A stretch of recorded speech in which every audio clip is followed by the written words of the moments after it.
like long neck dinosaur. Okay? Concrete. Yeah. And there's stairs that go on it, right? The amount of pictures I saw of a whole bunch of drag racers all lined up, sitting on the tail of a dinosaur, giggling like little bitty kids was amazing. Yeah.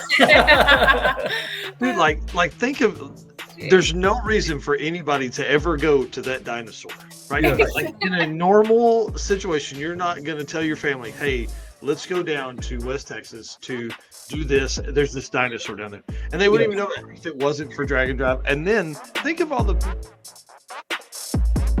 All right, dude, let's do this thing. I'm excited. Episode 130 for the Drag Driver Pete Show presented by Summit Racing. All right. So as we move into this section, let's kind of reintroduce yourselves. I'm Portia Dinsman, and this is my husband, Ethan Dinsman. And we put on the Wild West Dragon Dash, West Texas, New Mexico area. So, yeah. First event for you guys. So and everything went well. So that's awesome. In the last segment, we talked about all the winners of the classes, so folks can go back and watch all that stuff.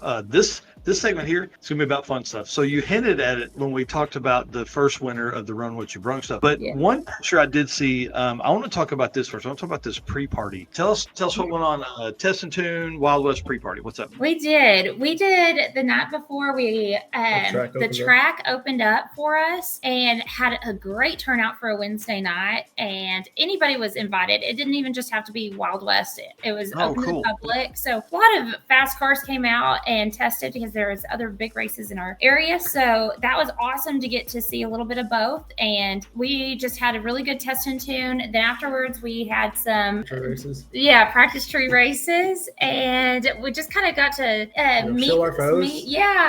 We got to enjoy without working the first day, and that was really cool. We got to talk to everybody and get to show our faces, really just sit back and talk to everybody and just show them kind of who we are, what we're about. We're just here. Let's do this. I love a pre-party for the promoters because it does give you a chance to, that may be the only chance you get to talk to some of those racers, because sometimes those guys come up, give their time slip, and they walk away, or you're real busy and they don't spend time around the table. So super cool to do that. I love that you did it at the track. For the circuit, we hosted, I think, noon to 4 as an early tech, and then did a pre-party there. So people would come to the track to drop their stuff off. I like that you did this. We may look at that and just have the track catered or something like that and have food brought in. Yeah. That's pretty cool. Who won the practice tree race that night, though? That's the real question. Oh man, I think one of the track owners won it. Yes, but he also went with us. He went with us with the Drag and Drive, and he helped me do all the data input. Oh, so cool! It was really cool. Yeah. So I'm almost certain he won it, and it was rigged, and it wasn't fair. So how did you set that up? Is it? I guess you probably had a practice tree there and buttons and all that stuff. Yeah. They have a full tree and simulator there that's sitting underneath the tower, and it's just something that is big for Concho Valley to do after every race. They always have a practice tree race, and it just ends up being a fun time. So we were sitting there thinking, what do we need to do? What would be the best thing to do? As a pre-party. Of course, we wanted to open the track to do a test and tune, just to help the track out, have that payment coming into the track as well. And then we talked to them. They're like, well, let's do a practice tree race too. And we're like, well, heck yeah, let's do it. Let's go. I'm in. That's awesome. Get us into some of the story you were hinting at with, I think it was the Run What You Brung, the Ryan Minyard. Was that one of the stories? The 7-0 class. And I'll let 7-0, 7-0 class. We had Kel Parson in there. He was in a little square body Chevy. He's one of our sponsors. Him and his family were one of our sponsors. Let me say that. And with Abilene Powder Coating. And the first day they left, and they made it right past the first checkpoint, I want to say, and blew a seal out and sat on the side of the road for 4 hours. And they had one of the outlaw guys, the Wild West outlaw guys, which just what do you call them? They follow along. Yeah. Road Waker style. Yeah. Yeah. He was with them. His vehicle ended up not being ready, X, Y, and Z. So he drove, I think, to 4 different towns around the area to get everything he needed for him to limp it in the hog. He worked super hard. There was a group of 4 of them, 3 of them, 3 or 4 cars, and they all just sat there and kind of had their own little party on the side of the road. And luckily it wasn't raining on them when it for the most part. I think they hit a little bit of rain while it was going on, but it wasn't the heavy downpour. So they got to just kind of hang out by the truck and work on it and do their things. They had a picture that they posted, I believe, had their Abilene powder coating tent set up, and they're just out there just having a hoorah all the time. So that was cool. Yeah, this is their first Dragon Drive event, and the night before, their brother Chase had to change out a converter in his truck the night before. Driving in for the test and tune. Yeah, they had to change that out. The stall was wrong or something was wrong in it, and truck wasn't running good with the trailer on the back end, X, Y, and Z. And so as soon as they got to the track, they instantly just lifted the truck up and started working on it. And let me tell you, these guys had it was the first day. Because Chase made passes. That's it. Yeah, it was the first competitive day, because Chase made a few passes, made sure they were done. His brother made sure he was done, and then they went back to the pits and just jacked the truck up, and here they went. Oh, my gosh. That whole family had the best time ever. Yes. But they got to experience almost everything right off the rip. Right. And let me tell you, the smiles on their faces, the whole time, just the whole time. It could have been a situation where they were fixing to have to, not be able to finish. And they were just like, it's the best. They're like, this is the best time I think we've ever had. This is fun. Yeah, it was awesome. It was fun. It was cool. How cool. How about some favorite cars? You guys talked about this before we started the show, but you're like, we can't pick any because it's so hard as promoters to get around and see everything. But there had to be some people driving by you, right? Yeah. So there is a lot of cars that we like that we, by appearance only, we don't know anything about under the hood because we just didn't have the chance to go. Performa Build is the official transmission builder of Drag Drive Repeat. At Performa Built Transmissions, the goal is to engineer and build the toughest transmissions on the planet. Performa Built doesn't just rebuild transmissions, they systematically re-engineer each model to eliminate OEM flaws and to achieve the highest levels of performance. That is why they say their transmissions are not just built, they are Performa Built. I spent as much time as we wanted to see all these cars, but there was some that just really, one of my personal favorites was Wade and Stephanie Graham. It's actually Stephanie's car. The husband drove it. It was the 1962. It was a white Nova. You can see that on our one of our posts that we just posted for the dates of next year's wall. That's the back of the car. Yeah. You have good taste, lady. Oh, thank you. But that white Nova. Might be some Nova people. Yeah, we like Novas a little bit. So. Did you have a favorite? What was your favorite? The C10 truck from Wyoming. Oh yeah. They had an old farm truck, still had the top cab lights, all of it. And I believe it was twin turboed. I'm almost certain. Anyway, first Dragon Drive, they drove in from Wyoming to compete in the Wild West, which is amazing to me for a first Dragon driver to drive all the way to Texas to do this. But we got to talk to them. Their truck was terrific. It was beautiful. And he was, how old was he? Was he 17? 16? He was younger. 16 or 17-year-old kid. The dirt bikers.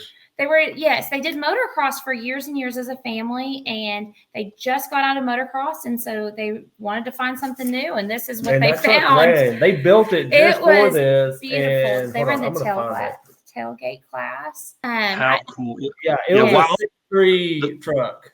Yeah, 6'3". Oh, wow.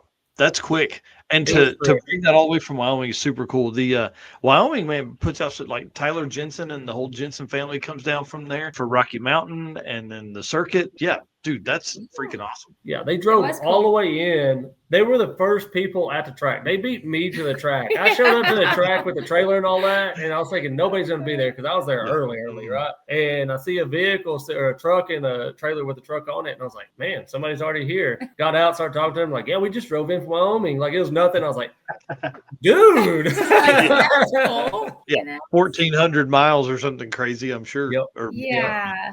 Wow. I liked Stuart Baumgarten. I think I'm butchering that last name, but he had a 1955 Bel Air, and that, I don't know, it was just a cool. Yeah. It was two brothers. Yeah. They were running it together, and they were a hoot. Gosh, dog. I got to go through the pit at one point, and they were funny. That's awesome. Yeah. So that was a cool one too. And then Marcus Macy's, you just showed his. He had the trophy of the skull on the front end of it. Beautiful truck. 60 truck. What is it, 40-something truck? 46, 1946 GMC. And then Jared Winger's, obviously, that Nova, there's tons of pictures of it's like a burnt orange color. That Nova, 66. Where did he go to get that from? North Carolina, I think. North Carolina, just to do this event. That was cool and hooked. He is hooked on it now. Cool. So. And like I said from Adam's podcast, my ultimate favorite will always be the 68 Camaro with flames on the side. With the flames.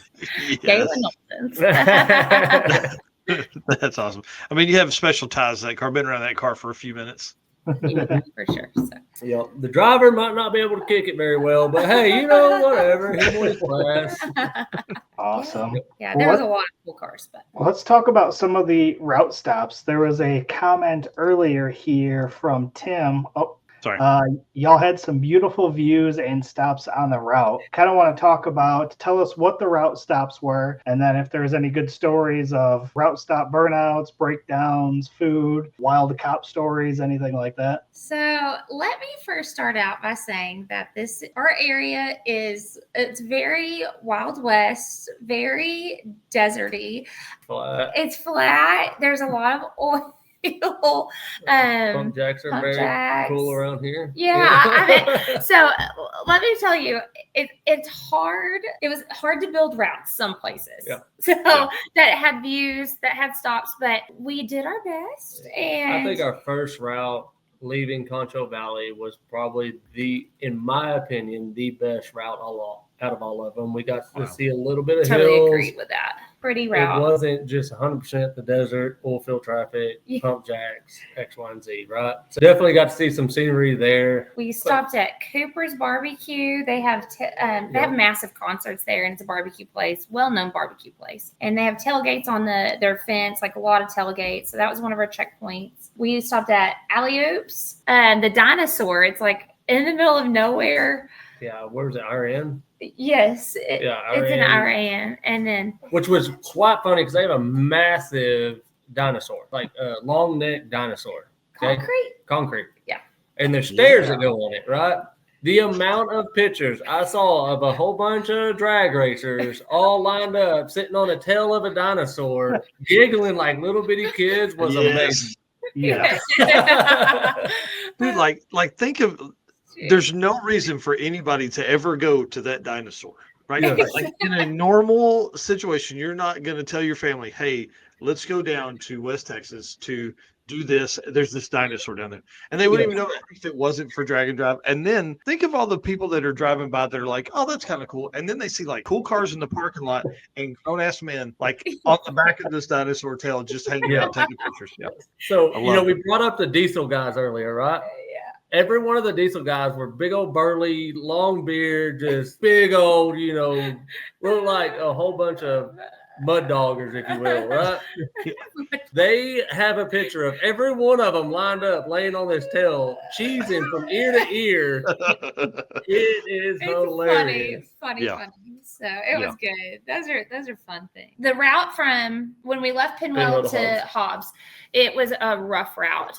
No matter which way we went, it was extremely hard. It's a lot of oil field traffic. And when I say oil field traffic, I'm talking like road construction, talking about massive 18-wheelers, lines that are 45 minutes long to turn at a stop sign, just all back roads.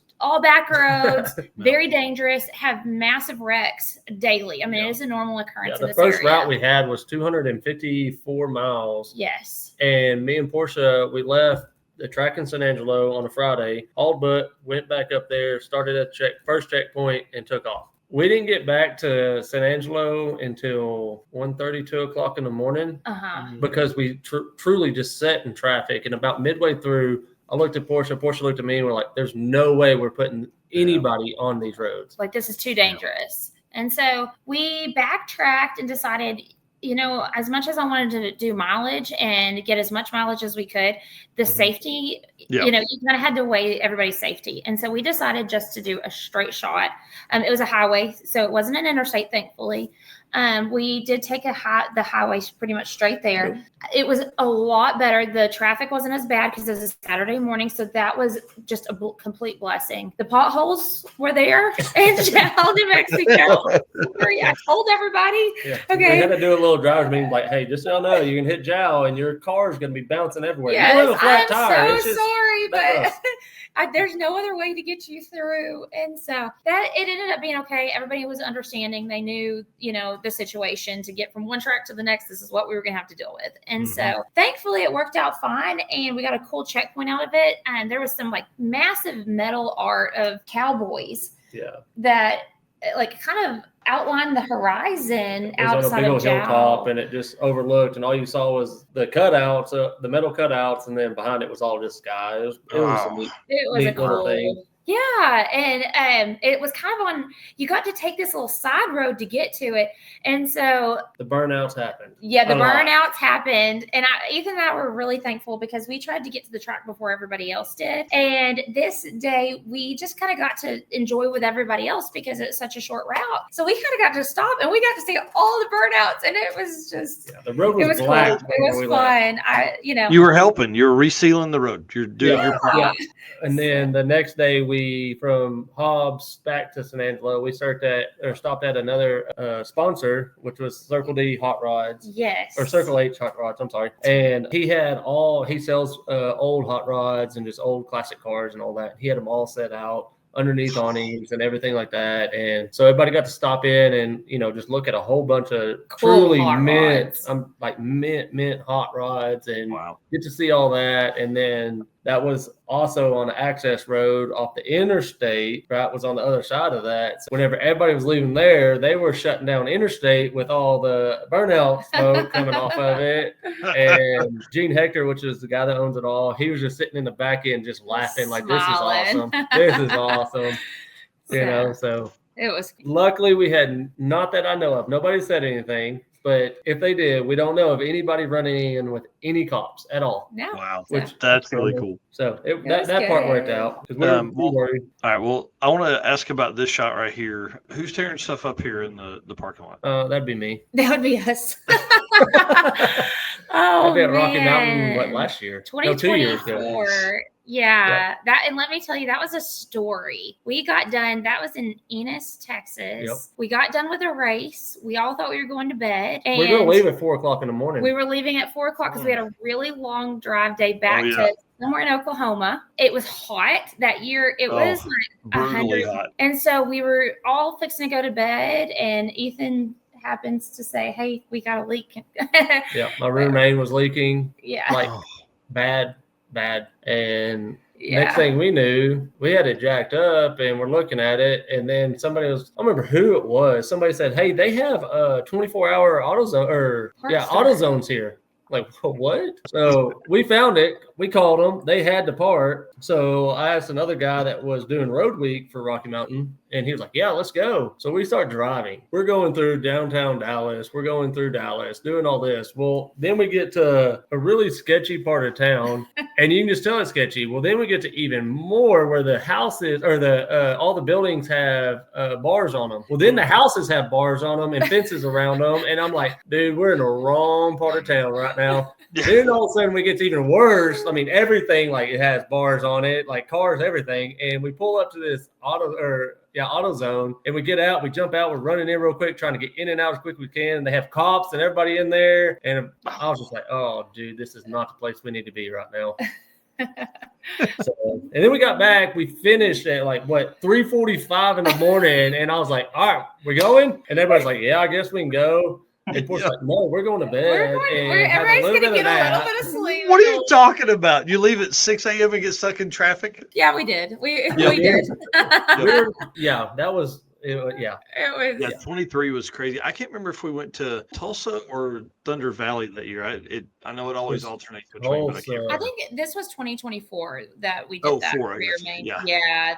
and it was just hot. I know if we were pulling into Dallas, Fort Worth, or Dallas area, about to turn off on the exit to go to Yellowstone or Yellow Belly, we were stuck in traffic, and we had a car, like traffic was going nonstop past us, right? We were in turn lane. We had a car legitly pull up on the nonstop traffic, slam on its brakes right beside us, and like, what's going on? What's all these hot rods out here for? I'm like, dude, you gotta go. Get out of the way.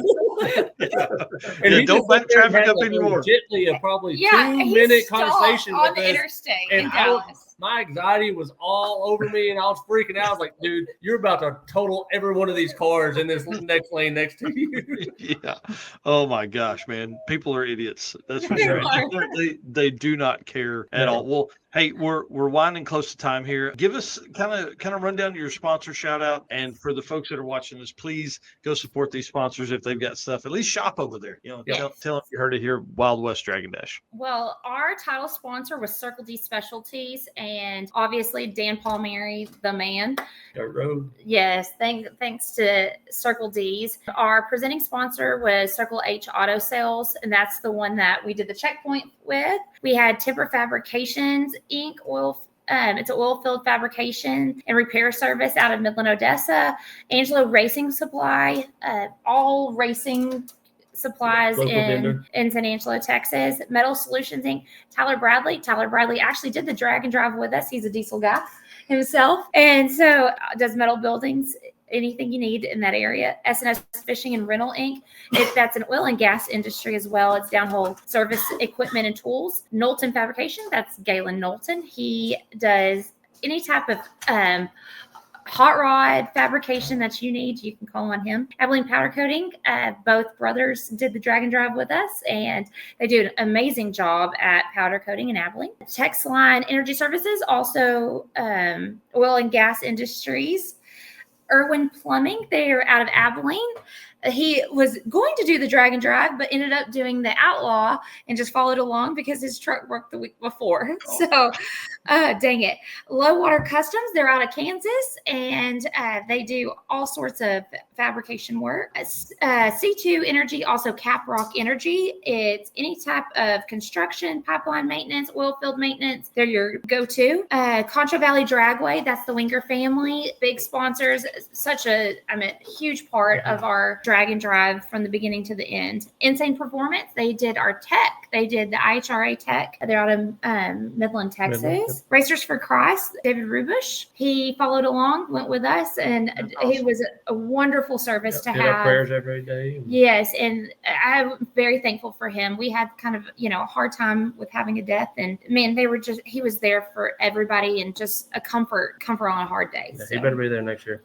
Yeah, I hope to see him and his wife, because they were a big blessing. Lone Star Beef, they are the ones that actually donated all of our trophies, and thankfully the EMT at Concho Valley, his name is Blake Taylor. He runs the Lone Star Beef, and he was able to get those for us, and that was awesome. So another sponsor was Ben Gregory, and he has Ben's Performance Transmissions, and he also did a checkpoint outside of Monaghan. Yep. So yeah, we had awesome sponsors, and we can't thank them enough.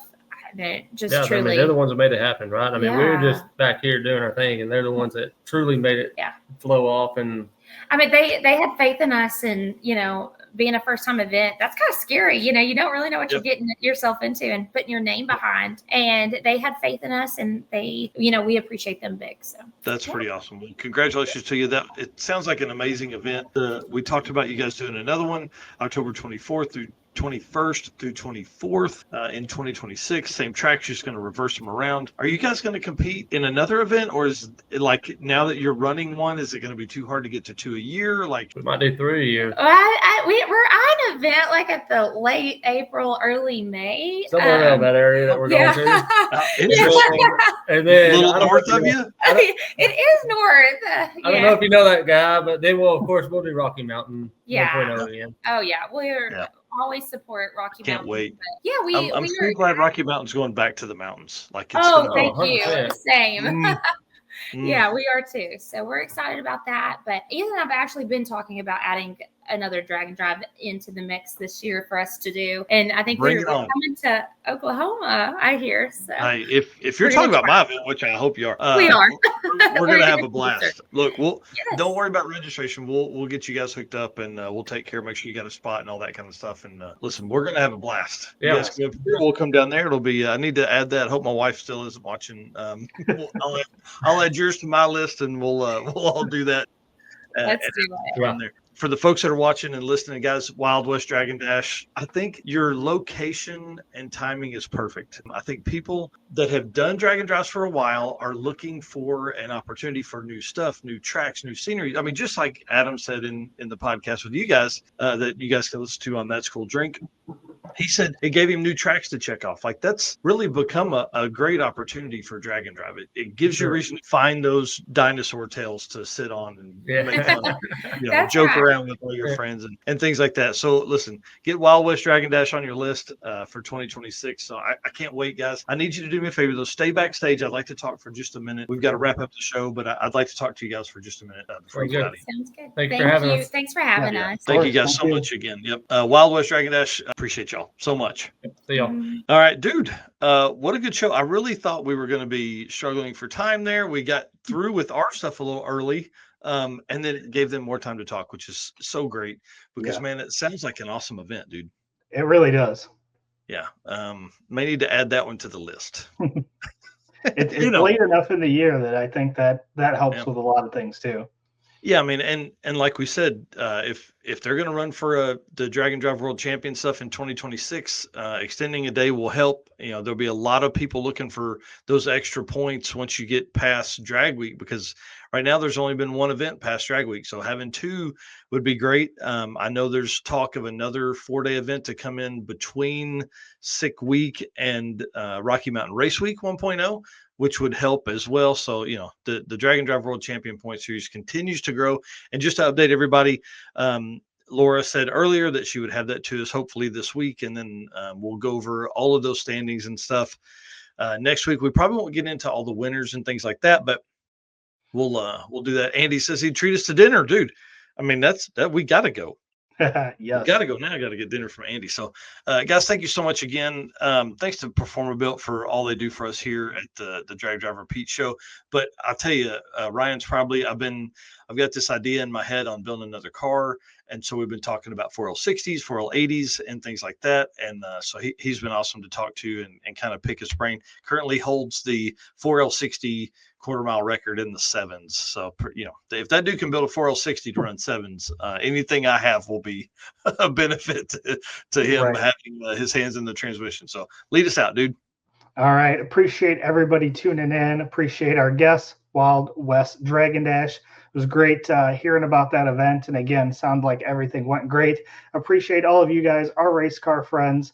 Everything that you guys do keeps us going, posting pictures, all of your comments, all the videos that Mike's doing, everything that you guys do is the reason why we get to do what we do. So appreciate all of you guys. And again, our sponsors, like I said earlier, we've got affiliate links, we've got discount codes, we've got contacts. So this holiday season, if you're looking for any kind of parts with any of these companies, reach out to us, let us help you. Thank you to Summit Racing Equipment, Deechworks, Molly Motorsports, Driven Racing Oil, Howard's Cam, J-Wire Solution, AFCO Racing Products, Performabuilt Transmission, Car Chains 3D, Power Tube TV, WAF Racing, Sweet Patina, and Racing Junk. Again, thank you everybody for tuning in tonight, and we will see you guys on the next one. Yep. And next week, episode 131, we've got Rye Klemp, who will be on, the announcer from the Southeast Street Meet. He'll be talking about Southeast Street Meet and all the fun stuff they have. He said, him and I were talking today about the standings and stuff. And he said, man, you need a guest, do you? He said, one that would, that watched every single pass go down the track. I was like, dude, yes, we do. Bring it on. So we're going to have him on next week. I'm excited. So, all right, guys, we'll see you. See ya.